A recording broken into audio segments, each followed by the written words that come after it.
Hello Hi Sziasztok everybody โอเคมื้อนี้พวกเราสองคนจะมาเห็นคลิปเกี่ยวกับขั้นตอนการสมัครทุนสติเปนเดียมทางการศึกษาเนาะเพราะเรามีคนถามมาหลายแต่ก็ดีใจเนาะมีคนสนใจมาหลายโอเคทำอีกก่อนแนะนำตัวเลย Hi เสียสตุกทุกคนชื่อแม็กกี้เด้อเฮียนอยู่มหาลัย University of Page มาจากซองอย่าง มาจากซองแม็กกี้กันเลยนะ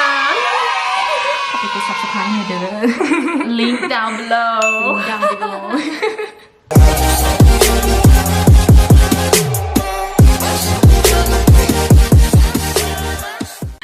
โอเคมาเข้าคำถามทวิตกันเลย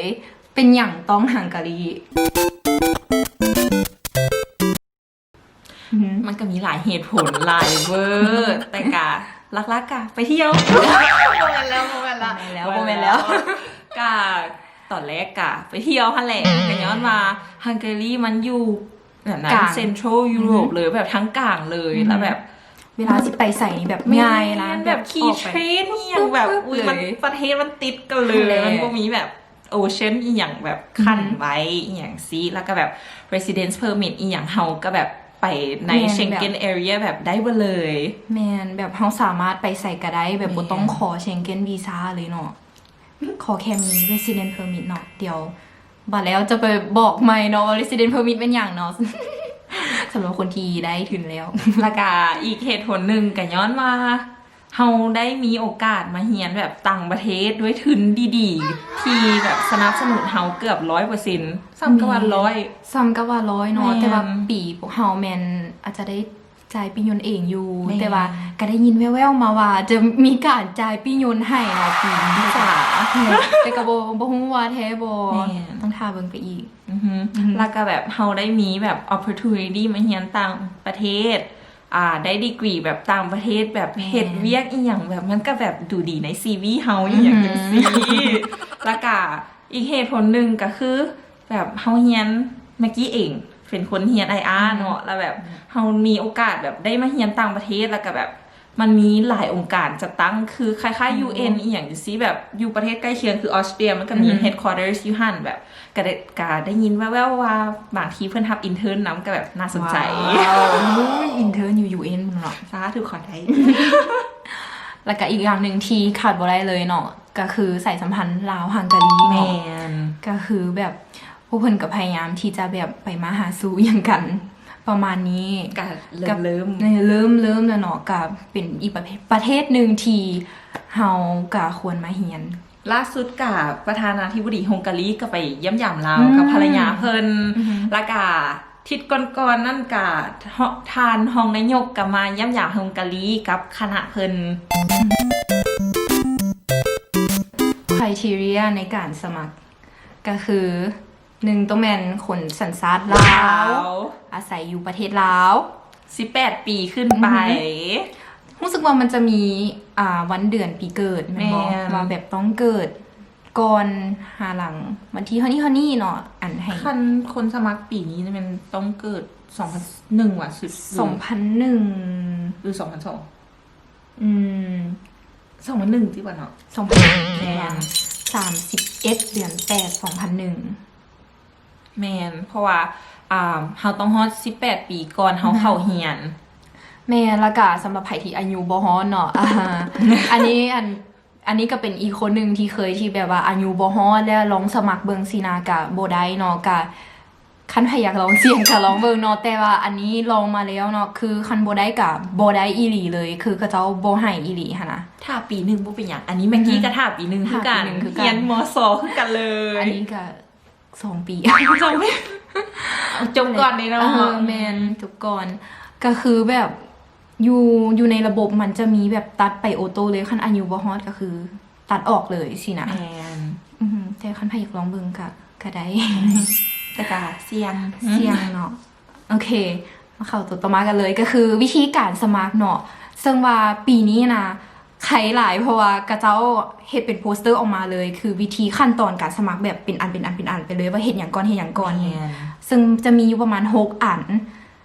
กะอีสานหน่อยนึงเนาะเพราะว่าปีก่อนๆของเฮานี่บ่มีเลยเนาะเป็นทางแบบ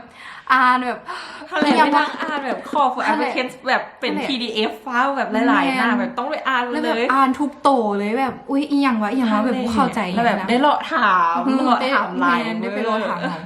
ปีนี้โชคดีหลาย อย่าลืมเด้อคันมีคำถามอยากถามได้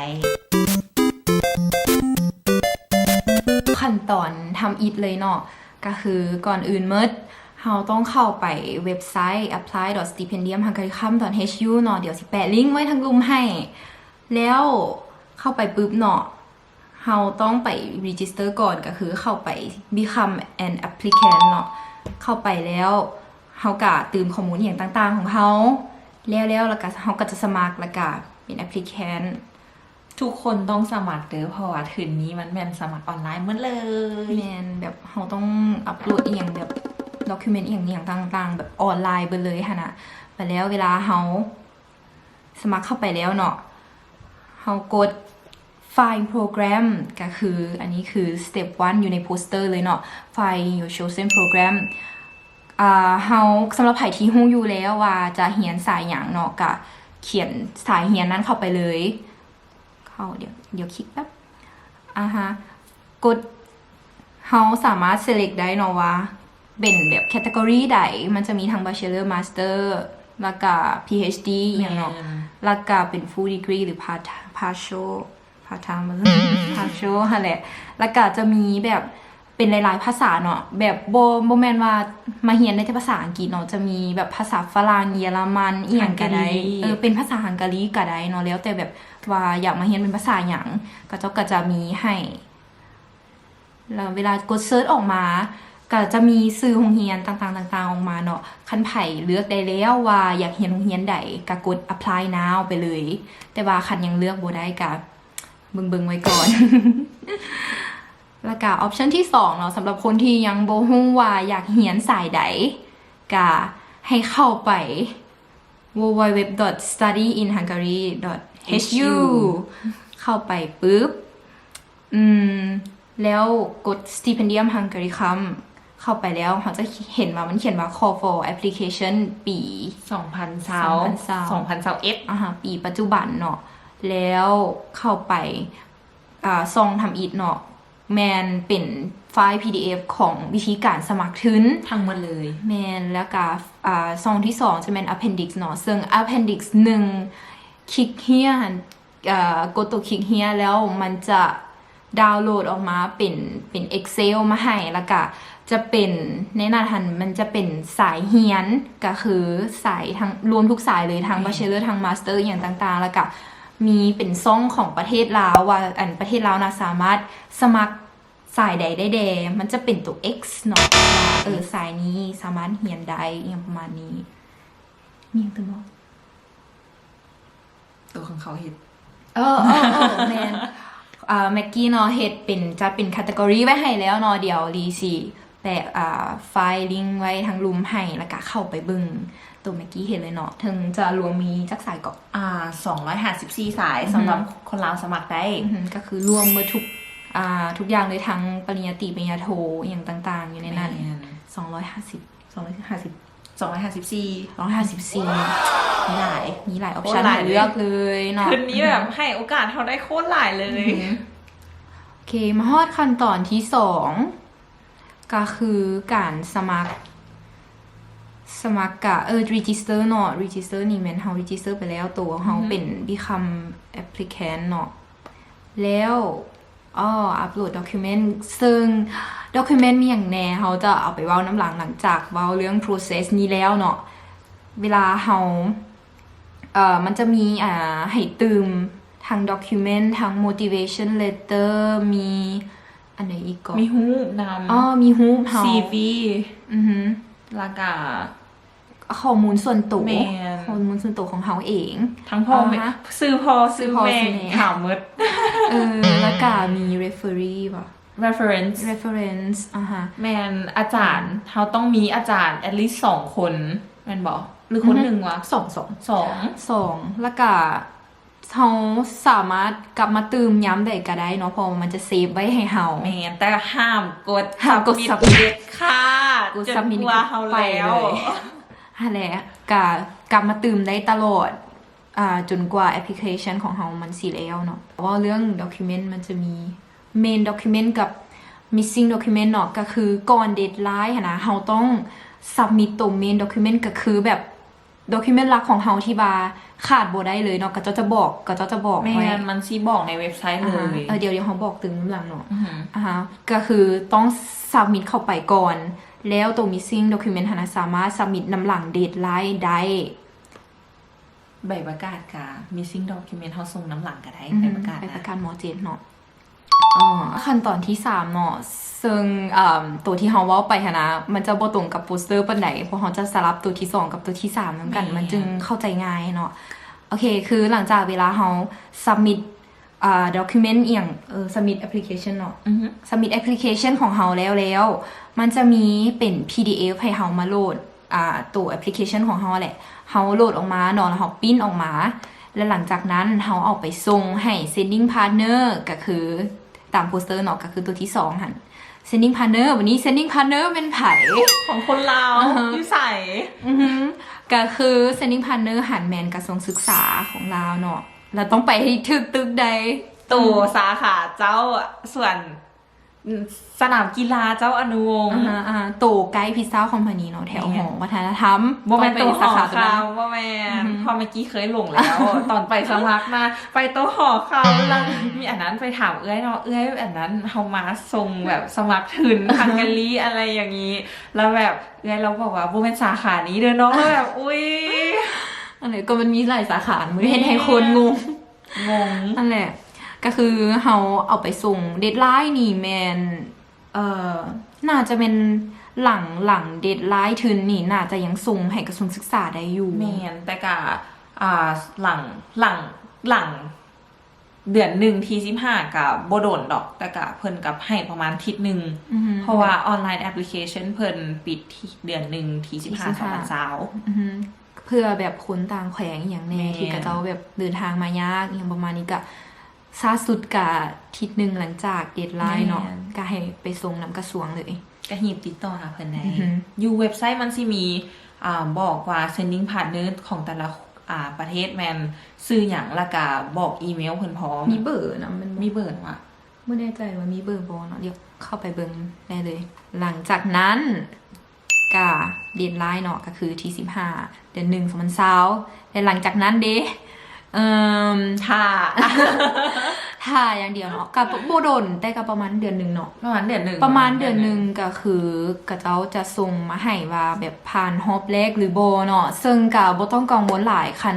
ไผที่อายุฮอดแล้วก็ส่งด็อกิวเมนต์ตัวเมนด็อกิวเมนต์ครบถ้วนสินะกะผ่านฮอบแรกไปเลย แมน ซึ่งจะแมน sending partner เป็นคนเลือกก็คือกระทรวงศึกษาแล้วก็ทางฝ่ายฮังการีก็จะเลือกนำบ่ บ มี ตอน แต่กระทร ต ว อง นแรก ศึกษา เลยแมนกระทรวงหรือว่าอ๋อฝ่ายหันฮงการีน่าจะแมนเบิ่งว่าแบบเอกสารแต่ละคนครบโบ ตอนเขาเอาไปส่งแมน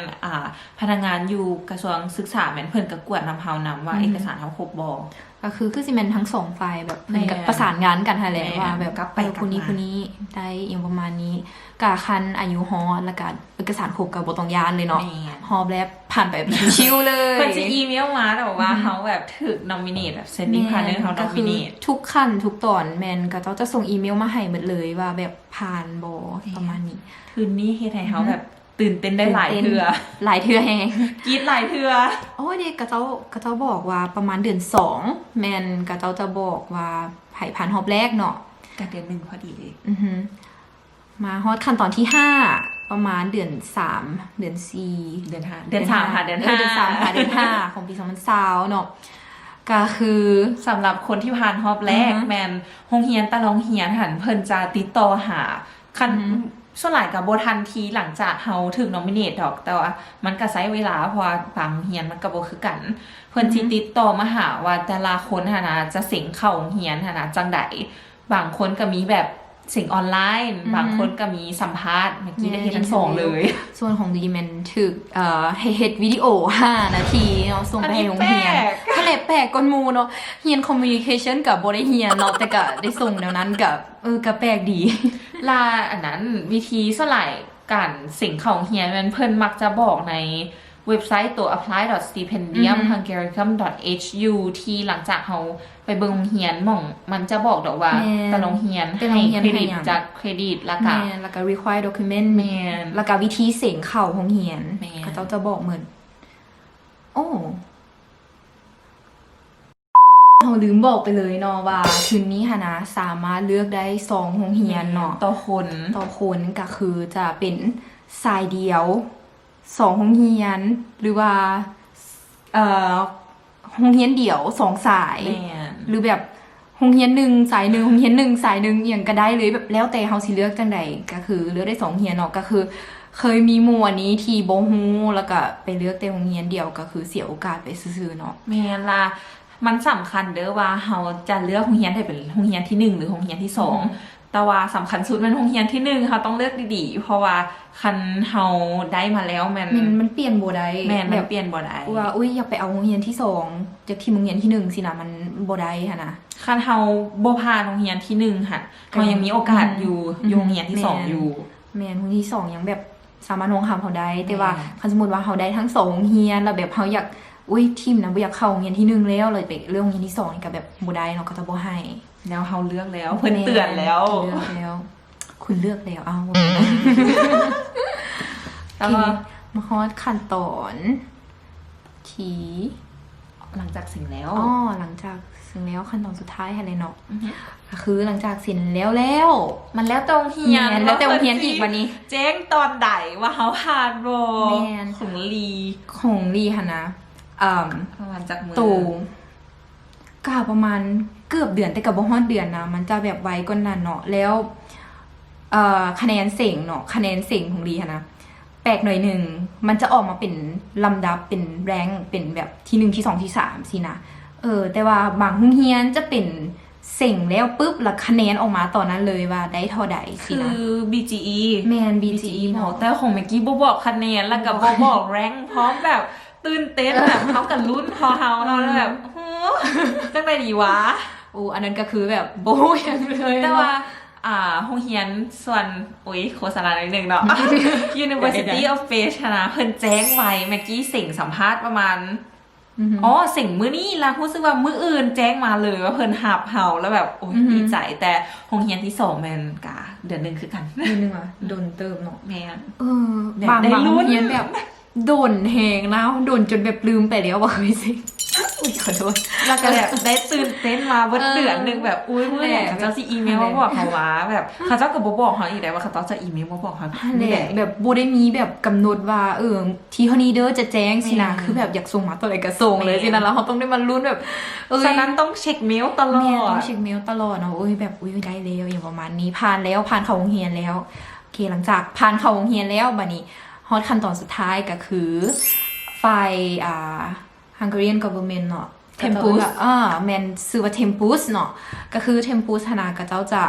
เลือกว่าไผจะได้รับทุนตัว100ทุนนั่นก็บ่ฮู้ว่าสแตนดาร์ดในการเลือกทุนหั่นแบบแม่นแนวใดค่ะนะ แต่ว่าต่ำประเทศอื่นที่เขาอ่านในกลุ่มจาก Facebook มันจะมีกลุ่มของคนต่างประเทศที่สมัครทุนนี้เลยบางประเทศเพิ่นจะเรียงตามลำดับnominate list เลยว่าแบบ sending partner ของประเทศเขาเจ้าหั่นนะเพิ่นสิเป็นแบบผู้ที่1ผู้ที่2อหย่างซี่ล่ะ Tempus ก็เบิ่งตามลำดับนั้นเลยแต่ว่าเฮาก็บ่ฮู้ว่าลาวเป็นจังได๋ ถ้าไหนบ่ฮู้ว่ามันอีหยังจังได๋หั่นแหละ แต่ว่าคันผ่านเข้าโรงเรียนแล้วก็มีสิทธิ์อยู่ แมน มีสิทธิ์หลาย มีสิทธิ์หลายอีกแมนก็คือแบบเทมปุสกับเจ้าแค่มาเลือกว่าแบบผู้ใดจะได้ทุนซื้อๆค่ะนะ แต่มันมี2รายชื่อพร้อมรายชื่อหลัก main list กับรายชื่อสำรองแมนก็คือคันมีคน reject ทุนแบบคนที่เป็นตัวหลักเนาะ reject ทุนไปคนที่เป็นตัวสำรองก็จะได้ทุนไปเลยแมนเพราะว่าเพิ่นก็อยากให้ครบ100ทุนนั่นแหละแต่ว่าปีนี้ก็ประมาณ88เนาะ90ก็91ได้รู้สึกว่าแต่มันก็ยังบ่เต็ม100เทื่อค่ะนะโซยังมีความหวังอยู่แม่นสู้ๆได้ never give up 이 거리로 나와 집 앞이야 나와